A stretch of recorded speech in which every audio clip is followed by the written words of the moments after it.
Hi, I'm Barbara Wyack with the Select Realty Group here at Keller Williams Realty Sonoran Living. And today we're going to do the next in our Seller How-To series. So the document that we're going to cover today is the exclusive right to sell agreement. So this is the actual agreement that you are going to sign with your listing agent that covers all the details of the listing of your home. So the first section goes through whether you're going to, this indicates whether this agreement is for the sale or rental or the sale and rental. Typically, we're just going to check this box that says it's only for the sale of the property. And then we're going to list the listing price. So what price are we going to list in the MLS? And then obviously we're going to have the full premises address. So we're going to have your address, the tax assessor's number, and the legal description. The next section goes over what are considered fixtures versus personal property. Now, fixtures are things that are screwed into the wall, and those do stay with the home. So things like built-in appliances, light fixtures, window treatments if they're screwed into the wall. So basically, if you think of it as screwed in, that's a fixture. Anything else would be considered a personal property. This next section now talks about personal property that might be included in the sales. Some typical things that we see included are the refrigerator, washer, and dryer. If there's an above ground spa that's going to be staying, you would indicate that here. If there's any other personal property that you want included in the sale, you would list it here. Sometimes there's gazebos that are attached, or storage sheds that could be movable, but you prefer to leave those with the property. So that's that is personal property, and you're going to indicate that here. The next section goes over whether you're going to allow access by lockbox. So if you agree to it, then you're going to initial here. This is typically how agents are going to access the property to be able to show their buyers. And then we talked about the agency relationship, and we covered that in our agency disclosure agreement. This next section talks about the compensation. How much are you going to pay your listing agent, or how much are you going to pay to be represented? So the total amount would go in this section here. And then we're going to decide of that total amount, what part of that amount is going to be paid to the buyer's agent that might bring a buyer to your home. Again, if it was a part of a rental, we would include that information here. And if there was any holdovers for a rental, that information would be done here. The next section is if for some reason the property is withdrawn,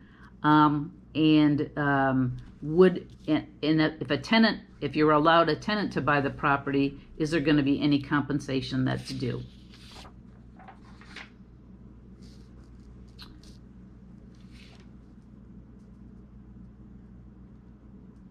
And this section just goes over where the payments are going to be made from. Typically, the commission payments are made directly from the title company at closing. If for some reason the listing expired and someone showed the property prior to the listing expired for a certain amount of time, and then they came in afterwards, would you be responsible for? So then just this section is after the expiration. If a buyer was brought to the property and then it had expired and then they came back, say a couple of days later, would there be compensation that's owed? The next section goes over the listing broker's obligations. So they're obligated to treat you fairly, to represent your property, and to make sure that your property is secure. And then the section down here says, what's the realtor status? Is this agent a realtor and a member of an association? If so, what association are they a member of? The next section goes over the owner obligations. Some things that you need to be aware of is you do need to keep the utilities on during the term of the listing agreement, because when a buyer comes and makes an offer, they're going to have to do an inspection, and all the utilities are going to have to be on. You're also going to want to make sure that you maintain your homeowner's insurance. The last thing you want to happen is, something happens to the home while it's being listed. And again, more information on what the seller's obligations are. If there is lead-based paint, you need to provide that information. If this home is owned by a foreign national, you're going to need to provide FERPTA information. You're going to need to provide information on the condition of the home, which is the seller's property disclosure that we talked about. You're going to want to provide information on insurance. If there was ever any insurance claims, we'll have to provide that information. The next section goes over warranties by the owner. This section just says that we're going to be honest with the information that we're going to provide about the property. We don't want to inflate anything like the square footage of the home or things that the home might have that it doesn't actually have.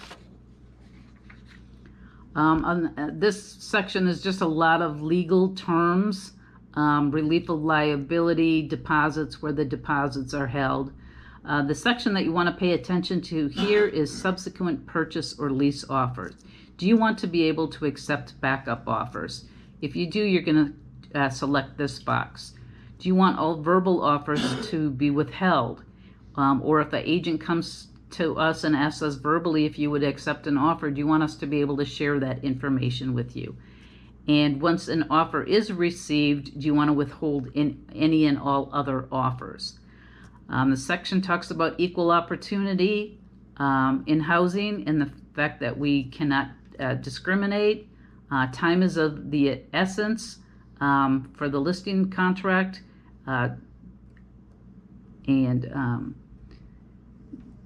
again, just more common language. If there were any additional terms, we would state those in this section here. Some additional terms might be that we've used, that maybe the home isn't quite ready to go on the market, but you still allow the agent to market the home as coming soon until it is ready.